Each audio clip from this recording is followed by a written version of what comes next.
হরে কৃষ্ণা। শুভ বিকেল আপনাদের সবাইকে। আপনারা সবাই কেমন আছেন? আশা করছি ভালোই আছেন।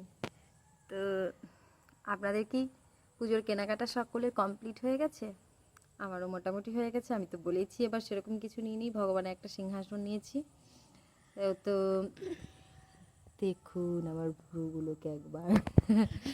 এই লড়াস না এইভাবে, ক্যামেরাটা ছবি এমনিতেই ভালো হয় না আমার ক্যামেরার কোয়ালিটি। তো এর নাম হচ্ছে রিমি।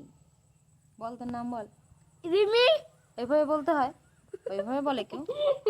ওর নাম হচ্ছে রিমি। খুব ছোট বাচ্চা তো, কিছু মনে করবেন না। তো ও ক্লাস 4-এ পড়ে। আর আমার না এখানটায় ফাঁকা একদম, আপনারা তো জানেনই। আর বাড়িতে সেরকম আমার কেউ খুব নেই, হাসি আমার পাচ্ছে রে। শাশুড়ি শ্বশুর কেউই নেই। তো ঠাকুমা আছে, তো ঠাকুমা বেড়াতে গেছে। আর উনি তো আমাদের সাথে সেরকম একটা খেতে পারে না, কারণ উনি একটু আমিষ খাবার দাবার খান। তো সেই কারণে, আর আমরা তো আমিষ খাই না, তো সেই কারণে। তো চলুন আজকে আপনাদের সাথে এ পর্যন্তই কথা বললাম। কালকে আপনাদের সাথে আবার ভালো করে কথা বলবো। কেননা দেখুন, সন্ধ্যা হয়ে যাচ্ছে, ভগবানের আরতি করতে হবে।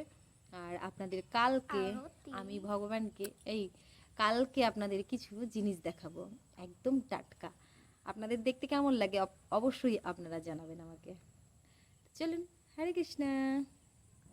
সকলে খুব ভালো থাকবেন।